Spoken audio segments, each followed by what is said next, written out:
President Pence will oversee the proceedings. There'll be an objection raised by a House member. We have, I think, probably over 100 House members who want to object to the various states, the 6 states in question, and then we have 11 senators. So if you have one from each, there'll be the objection will be raised as he calls each state in alphabetical order. If, let's say, we get to Georgia and there's an objection from a House member and a senator, then each body will retire to their respective chamber. They'll have a 2-hour debate. There'll be a vote. They'll come back.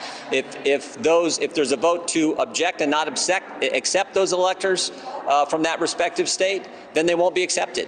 And then you move to the next state. And if you go through that process and neither candidate has 270 electoral votes, then the Constitution is clear. There's a vote in the House of Representatives done by delegation. So that process is very straightforward, but there's a 2-hour debate on each state if there's an objection raised by both a House member and a senator.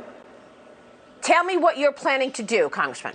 Well, as Senator Cruz said, it's about the Constitution. Article 1, Section 4 is very clear. It says the time, manner, and place for holding elections is determined in each state by the legislature thereof. Take Pennsylvania, for example. Pennsylvania state law says Election Day ends at 8 o'clock on Election Day.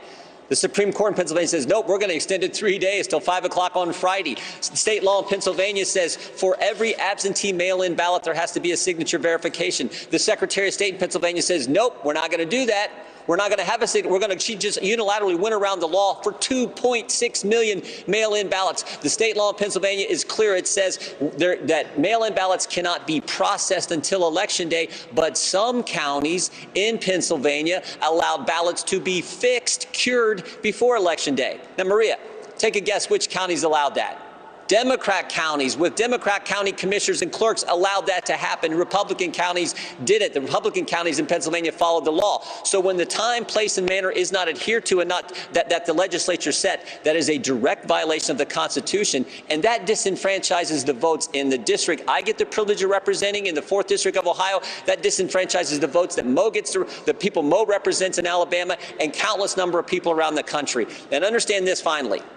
It wasn't us who said it. Ruth Bader Ginsburg, the late justice, said this: the ultimate date of significance is January 6th. This is how the process works. The ultimate arbiter here, the ultimate check and balance is the United States Congress. And when something is done in an unconstitutional fashion, which happened in several of these states, we have a duty to step forward and have this debate and have this vote on the 6th of January.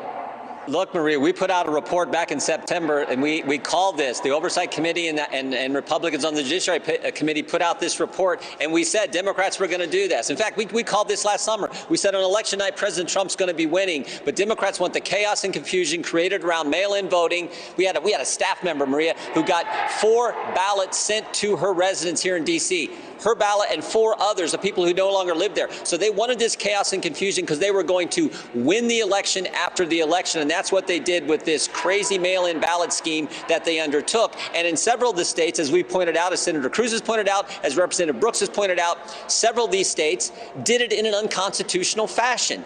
That is the heart of our argument. So let's have the debate on Wednesday. Let's show the American people what took place. They haven't had that. There have been no hearings. We've called for hearings and investigations in Congress. Jerry Nadler and Chairwoman Maloney won't hold them here in the United States House of Representatives. So we have to have this debate on the 6th of January, on this Wednesday, so the American people can see what was done in an unconstitutional fashion.